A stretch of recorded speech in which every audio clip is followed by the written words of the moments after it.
Hi friends, and welcome back for part two. First video we talked about, some of the proper ways to set up a still life and some of the things involved in that, and this time we're going to paint it for you. Let me get you a better view this time. This is what we've got. And someone asked about my setup. It's pretty simple really. This is one of those boards that folds. It's trifold. I think they're called an illustration board. This is a black one, which is kind of nice. It offers you a lot of options. I have others. I have shorter ones. But again, you can drape fabric over this. It's cardboard is what it is. Let me see if I can show you the edge. See, it's cardboard. And I have set things up on a cardboard box before I drape the fabric over them. But that's another thing you have the option to do too. You can stand, you can sit, you can look down over your objects. You could get very close to this, and have a view like this. So many options. I am sitting. It's just a little bit easier when I'm filming. And again, I put it up on a cardboard box. So, I considered my view when I sit. I wanted to be able to see on top of the container some, and I can. But if I stood, see, I'd be looking down inside it. So that's another thing to consider too. So let's get you cranked into my little holder here. And again, this is 5 by 7. Let's get you set up so you've got a pretty good view.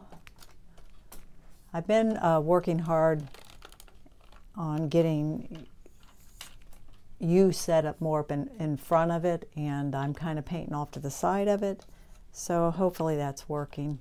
Let's get you a little bit higher and a little bit straighter. So I think that's pretty good.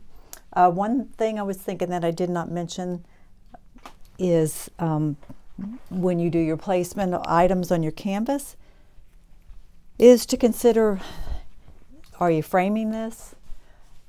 If it's a deep stretch canvas, you may not be, but typically you would be. So you need to consider that too.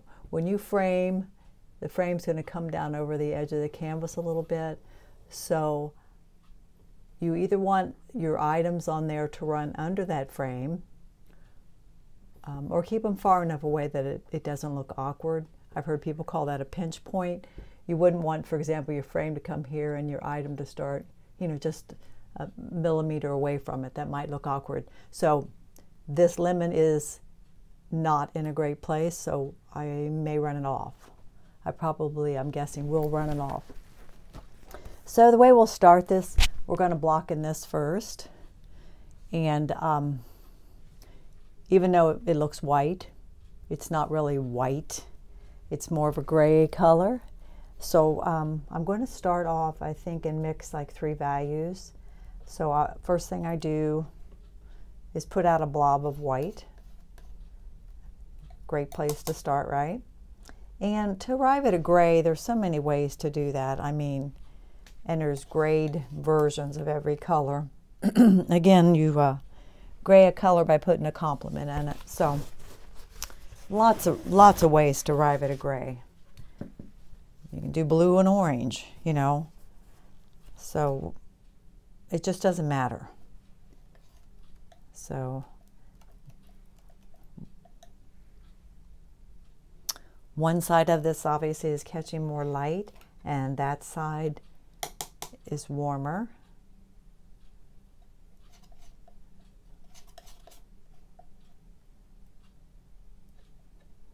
I did go out and paint yesterday. It was a great day.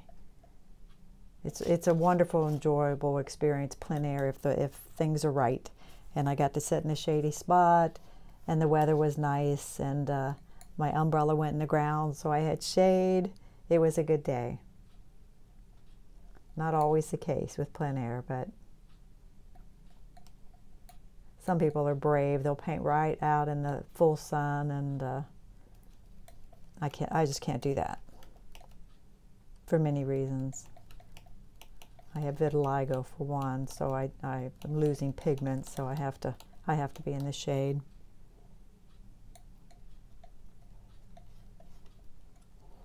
Okay, so in some of this white, I put some blue, I put some orange. I'm just playing around. What matters more than color is value. So I'm trying to get 3 values to work with. Something darker, something mid-tone, something lighter.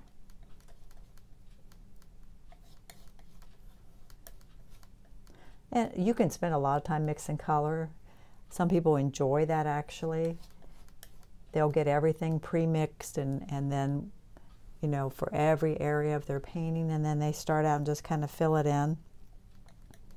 It's kind of therapeutic to mix paint, I think. It's kind of fun. I really like having a limited palette, you know, warm and cool of each primary. And I have transparent red oxide and Indian yellow, but I like mixing my paints. I don't have any green on here. I do sometimes put a little black on here, sometimes for pet portraits. Okay, so what we're going to do is I'm going to put the darkest part of it I see in there first, because like I talked about, we're going to try to, and I'm going to squint and look for those dark darks. I don't have any solvent in here yet, but we might add it.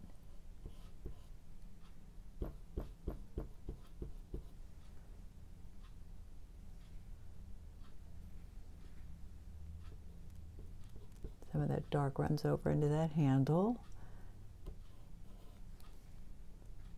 The very rim of this is pretty dark, and we'll try to put it in, but we may have to reintroduce it.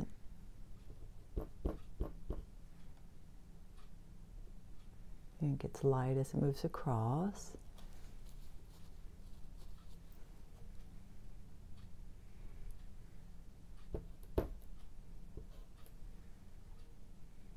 So what we're trying to do here is just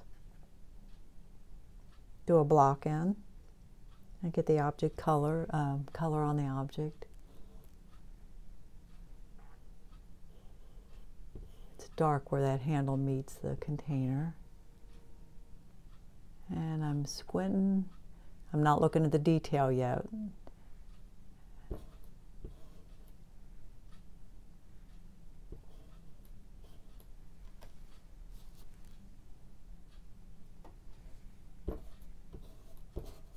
I am going to put a little of that solvent-free gel in here. I am enjoying that. It makes your paint move nicer. Got actually some reflected light up under this lip where it comes out, so that's fairly light up there.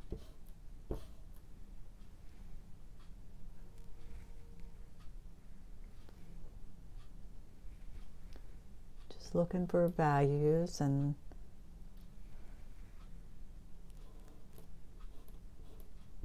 unfortunately, well, I'm in a space here. I have a window to my side and a window behind me. An overhead light, you know, I've got really too many light sources. Sometimes I'll pull the shades down in here when I'm painting. Not a bad idea. And again, when you mix these 3 values here, you can intermix those together. You know, it's kind of what I'm doing right now, and come up with something, you know, in between the two.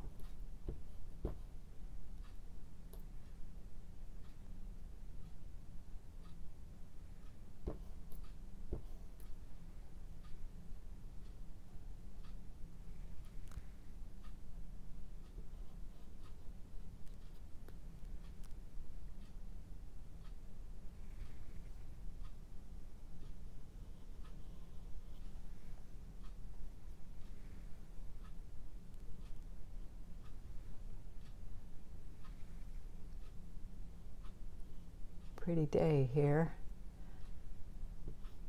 Probably gonna go out and walk when I finish up here.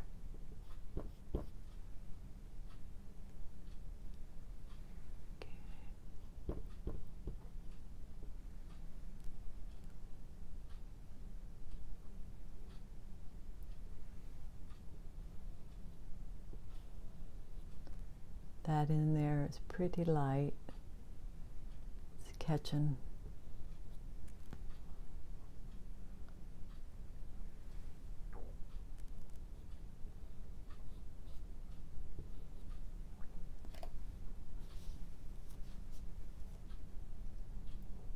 I have a few CW Monday DVDs. He's a very good artist, and I watched one of those this last week when we were camping.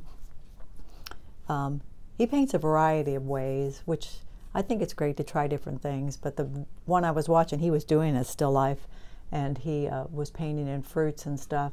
He just loads his brush super heavy. It's almost like sculpting, and he lays it on there. That's how he paints. And then he comes back with a paper towel and kind of wipes over it and blends some of that off.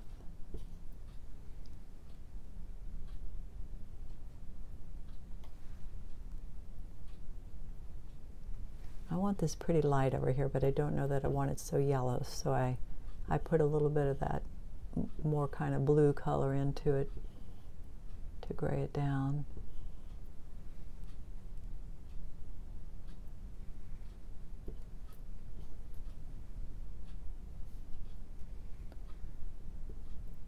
I just love painting, as you know. I say it's like magic.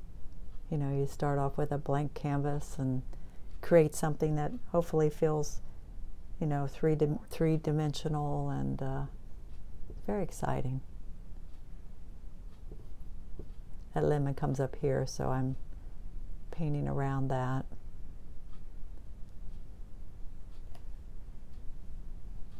And then, of course, we'll have the blue trim on the bottom and the pattern. And we've got highlights, too. We're not doing any of that yet.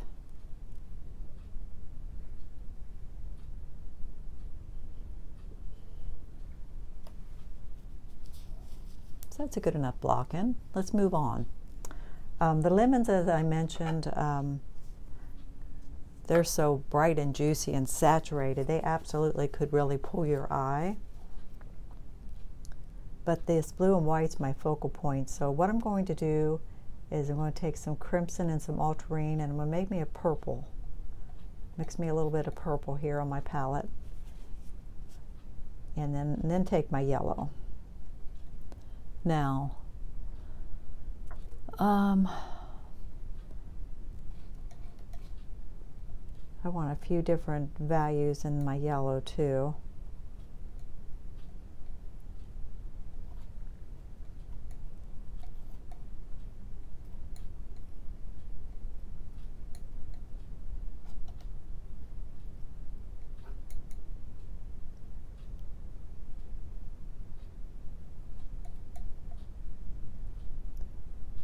Again, I'm mixing. I wish we had more than one camera. We could have a camera on my palette as I mix too.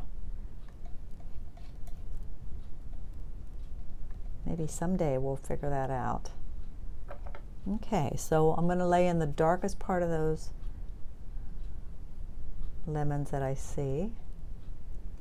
Like I did here, I started with my darks. There's a kind of dark area here. And that might be too dark, but we're going to go with that for now. That's really the darkest dark I see. There's a little bit over there. Of course, you know, there'll be dark underneath. Very dark.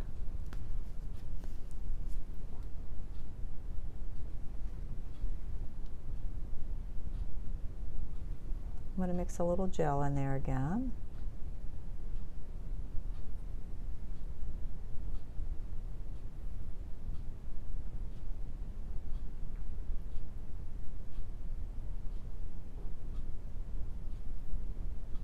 You know, maybe I don't have this right, but we're not thinking too much about that at this point.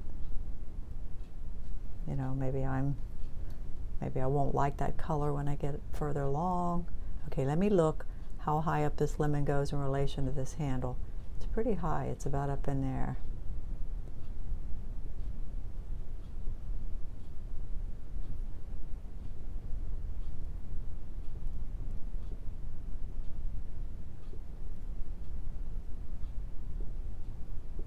And then I want to keep it lemon down low enough to where it doesn't line up with this.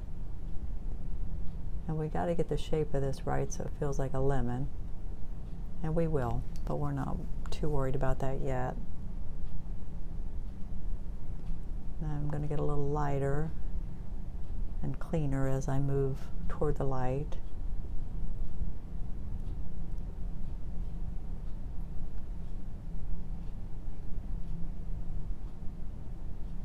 Right after I posted this video, I had somebody give me a thumbs down. I don't know why you would do that. I almost wish you would tell me if you would, why you felt you needed to do that.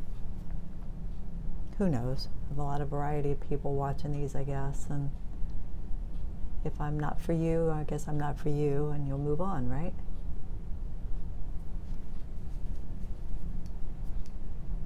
And of course there's highlights, you know, which we'll be putting in.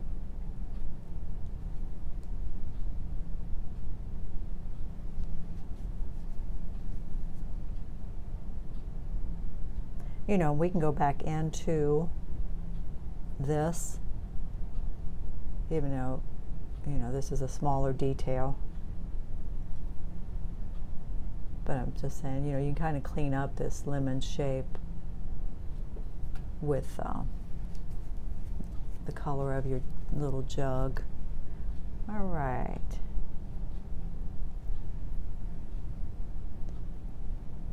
All right, I'm looking how high up this lemon goes. And I'm going to have to make sure to separate them, so that may require a little bit of a, let's go ahead and do that now, maybe a little bit of a dark area between them. All right, let's see how low this goes. This is about right here. So I'm looking at, as I come across here and I go up, where is this lemon at? You know, I'm looking at that shape. I realize that doesn't look a lot like a lemon right now, but we're not worried about that. We aren't worried about anything. It's just paint and we can fix it. And again, I'm going to run this lemon off.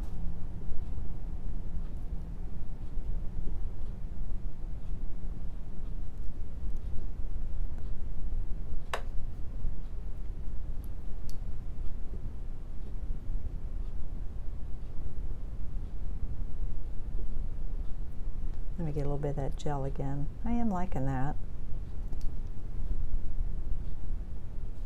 See, it makes your paint move much easier.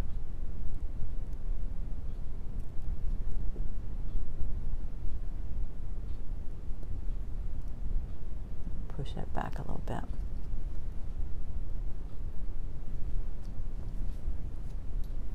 As I'm looking at this, I feel like it's too warm. To me, it kind of leans more toward green than it does red.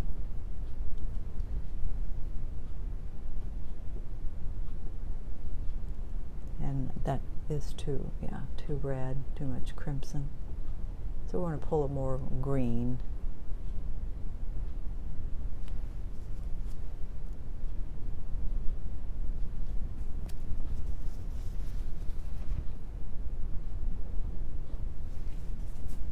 I'm going to wipe that off because I don't want,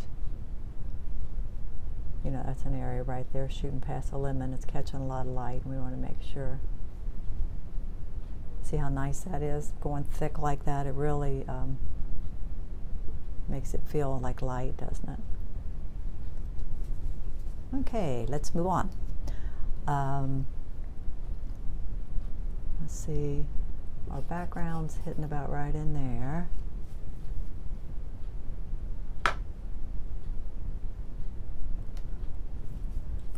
I like dark backgrounds in paintings. I think they're dramatic. So we're going to start out with some ultramarine and transparent red oxide, which you see me use that a lot, and that's the darkest color I can really get with this palette. This back here is not that dark. We're gonna gray that color down. I don't have a shadow back there. My shadows are here on the ground. All right, let's block in that background. We'll put a little of our medium in so it moves around.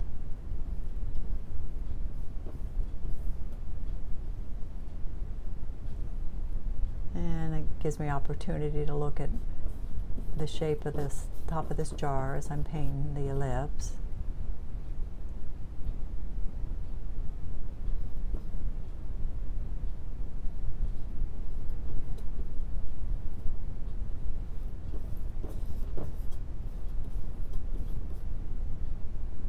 And toning is fun. If you've never, I talk about that a lot, if you've never toned your canvas first, try that. I mean, it's really fun to have color underneath, and I do it more than I don't.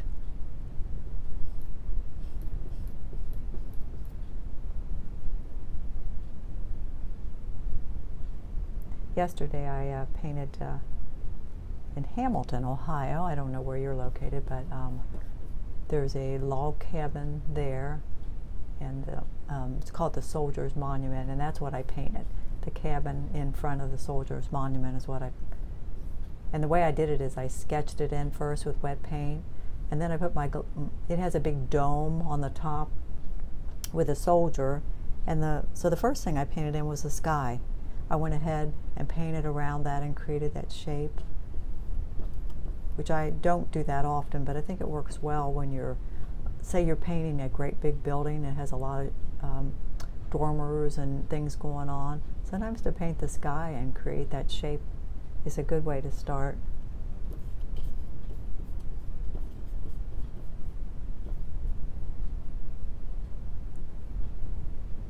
So we're just creating the shape of this guy.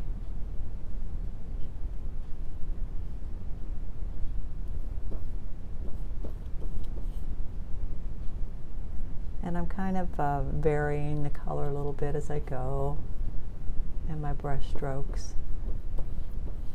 Backgrounds can be tricky, and you probably know that if you paint, to make them interesting. And I just went to the dentist today, and it was really cute. The gal my hygienist watches my channel here. Isn't that nice?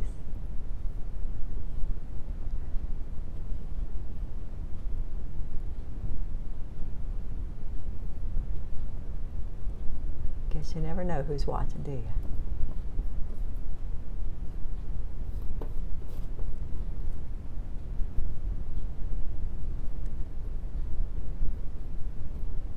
Thank you if you have subscribed to my channel. I'm always asking for new ones, but don't think for a minute I don't appreciate those of you that have been with me for a while and continue to check in on me and comment. Gosh, it makes it all worthwhile.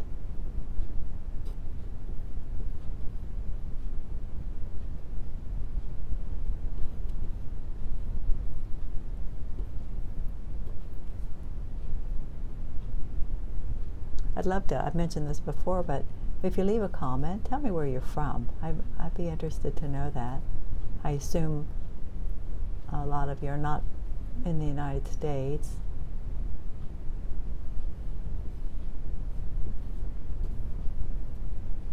See, now, as we paint these in again, we're going to want to have soft edges on these lemons, so I talked about that.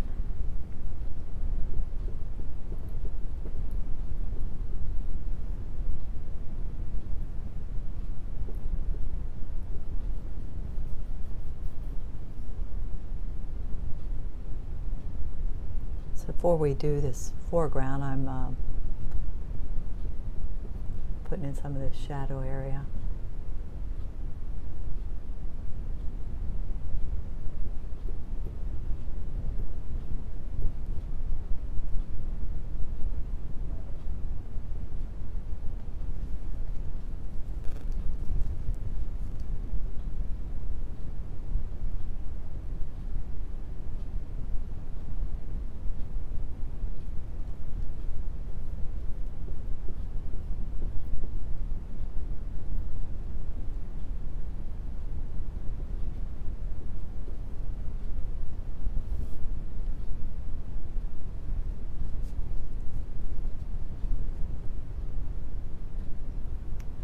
Got a whole collection of these jars with this pattern.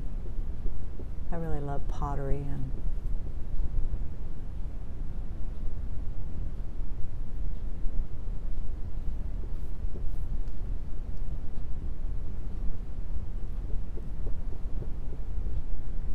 too many collections. The older I get, the more my stuff gets on my nerves. I got some props though.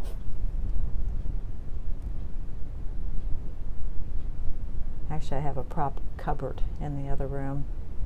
A great big 2-door cupboard that's just full of props. I clean it out from time to time and get rid of stuff, but I never run out of things to paint.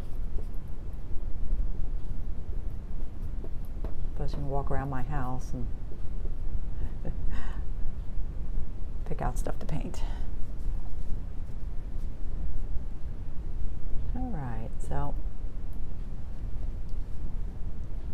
I'm just looking around, seeing what feels right and what doesn't, and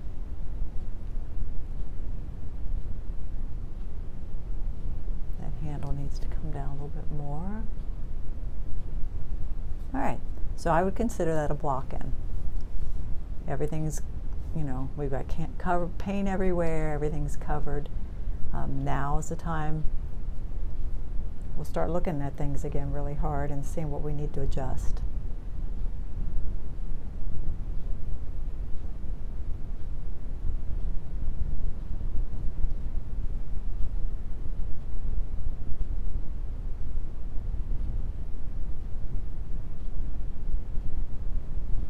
This is kind of a shadowed edge up here, but kind of lost.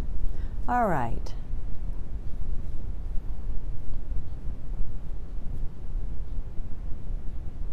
I think we'll just go ahead and kind of reassess these lemons again. We'll leave this guy to last, our focal point.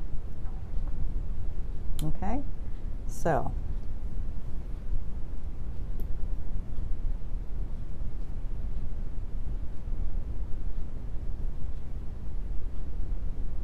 I'm looking at the shape of these. I want to be loose.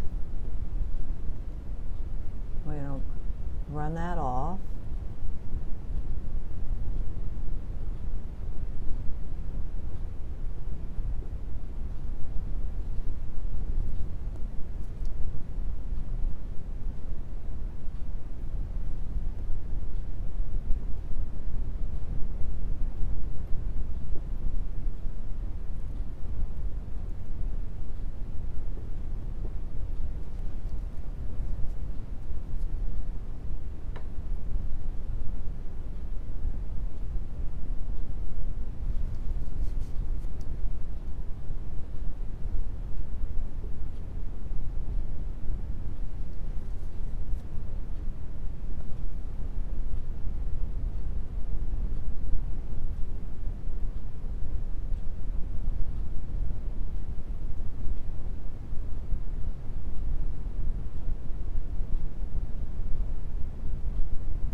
I talked about, you know, painting into an edge, you know, and then you come back in with your background. Of course, I picked up some of that yellow. It's okay, we'll work it into there. Now see the harder edge I created there? You don't really want that there, so we'll soften that edge.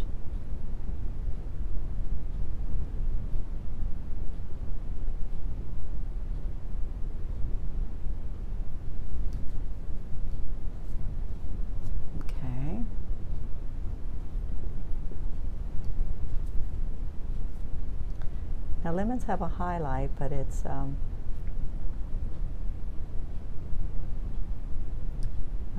thinking I'm not going to do pure white. We're going to mix a little yellow in there. Let's try that. It's all trial and error, you know.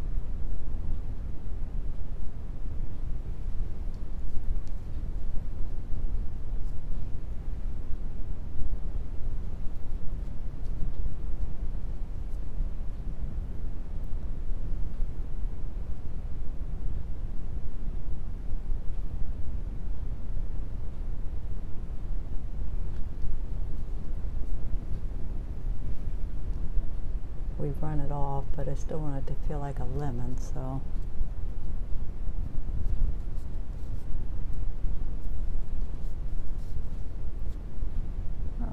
go back to our little container. This feels too light to me. For the detail, I'm going to still be using my large brush, but it's got a pretty straight edge. I'm going to take pure ultramarine blue. Get it on the edge.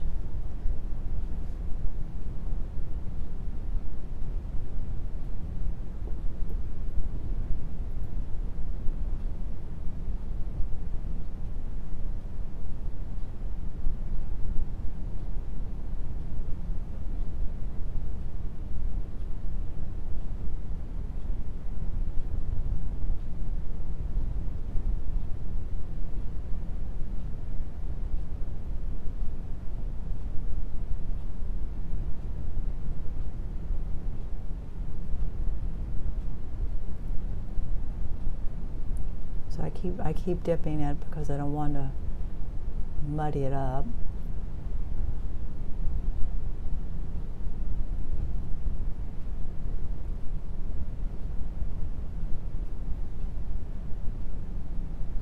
You know, and again, I don't feel like this has to be exactly what I see there.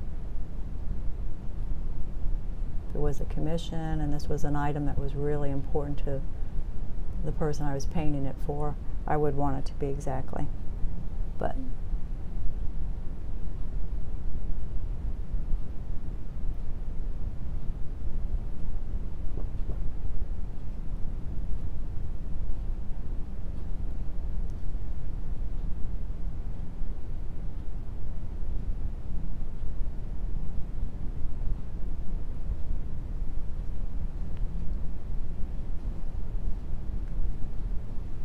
you know, I don't see any blue around the rim, but you could put it around the rim if you wanted.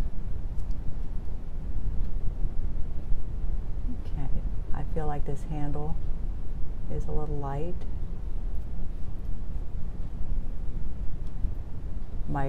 Again, my issue is I got a wind over here, so it's hitting it, but actually my light is coming from this way.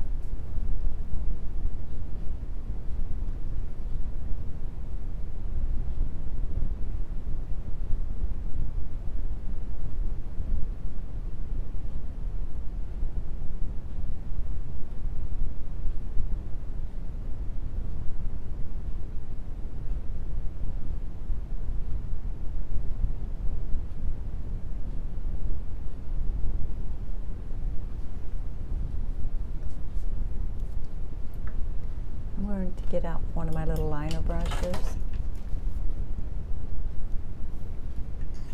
I have one that's very tiny and precise, and I have one that's a bit on the ratty side, and that's the one I got.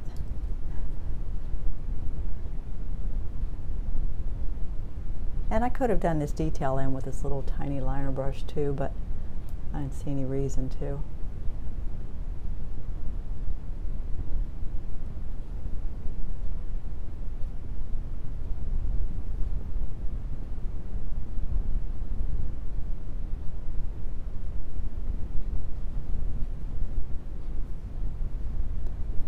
Just looking at areas to refine.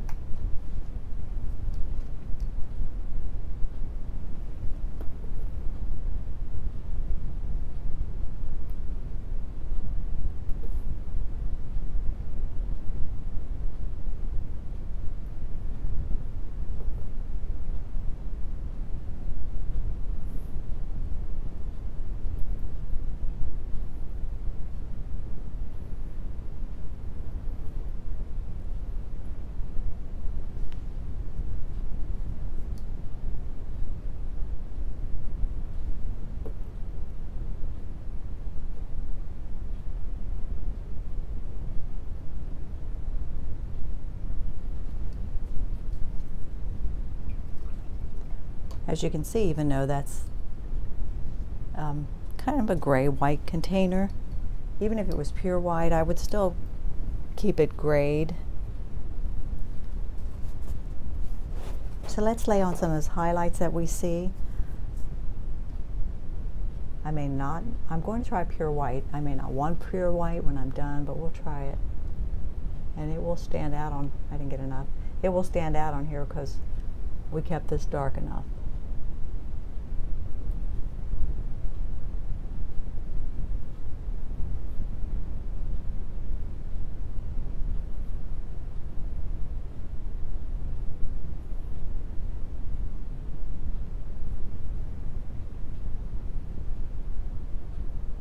Again, like I've got a little highlight here, but I know that's coming in from this other window, so we're not going to put it in.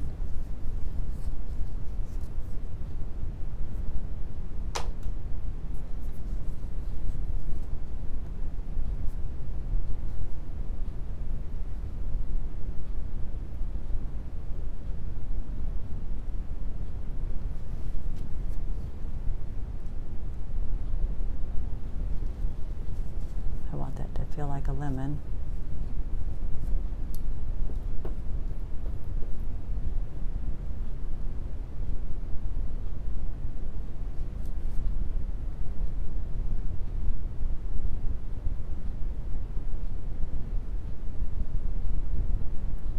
I'm taking yellow and white, and I'm just going to brighten this up.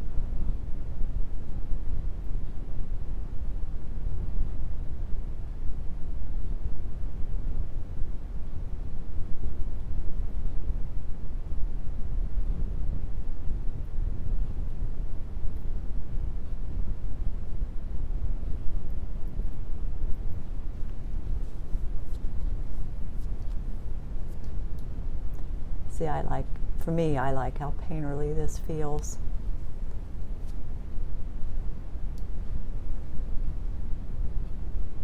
Maybe for you it's too painterly, I don't know. Okay, I'm taking a good look at my ellipse here. I'm going to make sure that feels right. And I can turn it upside down and check dimensions. Again, that's helpful. Okay, let's reintroduce this shadow a little bit again.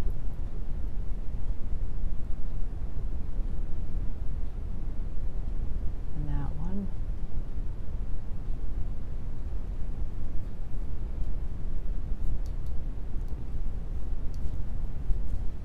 A lot of times when I don't see it, like I could put this lemon color in there, like reflected color.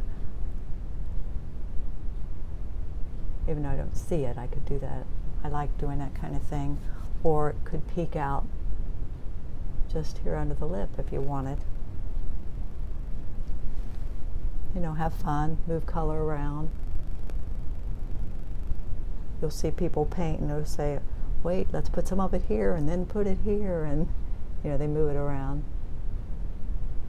So we'll put a little bit of that yellow up under there, you know, like it's casting up and catching some light.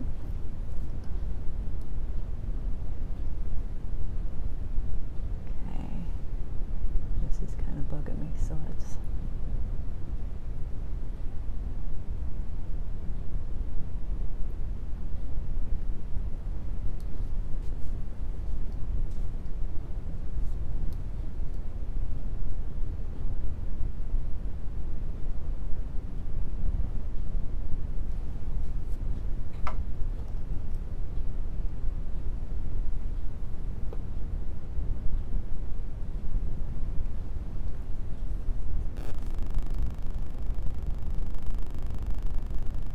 okay, I'm seeing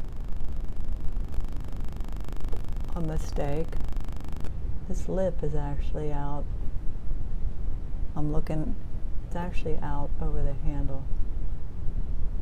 So I have not gotten it out far enough. It comes way out there.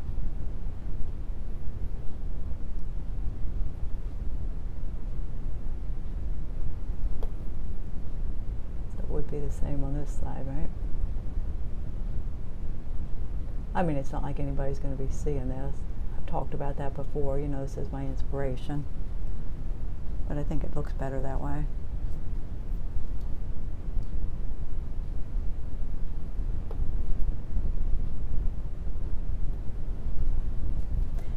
And if you even, you know, you want heavier palette, heavier highlights, I was going to say. you know, you can get your palette knife in there. Like right here, we've got a, you know, it will stand out better sometimes with a palette knife.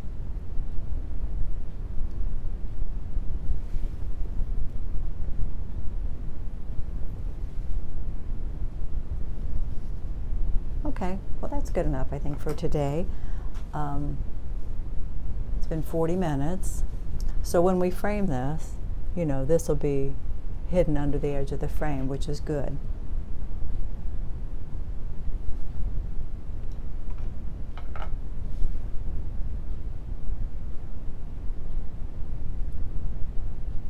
I mentioned to you that hard edges come forward, and see, I created a nice hard edge there, I think. Let's push it down a little bit so it feels more curved like the bottom. I think that feels better. The nice thing about oil paints, if you're not an oil painter, it's kind of like sculpting. You know, you can push them around. Very nice. All right, so I think we're about there.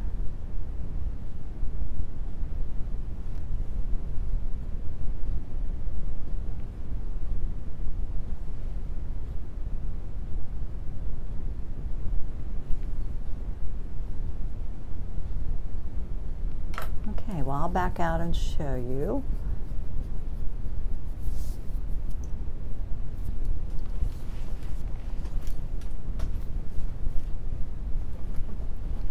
Getting so you're pretty centered in front of it, but I'll move you over just a little. Working pretty good. I'm kind of painting around you, but I think that's working. Let me take you off of here. I can get you in better that way. So there it is, and it's very painterly, as you see. See some of the highlights? And I did the pattern with a big brush, so I see one thing I don't like. That's how it always is, right? One more thing. This edge. I'm sorry, I kind of cut you off there, didn't I? That edge felt just hard to me, so I'll look at it and see if I need to make any more adjustments. And hope you enjoyed watching. If there's something in particular you'd like me to paint, I mean, throw it out there. I might give that some thought and be willing to do that. I keep hoping to do a plein air piece for you, and hopefully we will before winter comes. Get you outside someplace. All right, thank you again so much for joining me. Watch for me next time. I'll put part 2 on this, so hopefully you found it. All right, have a wonderful day.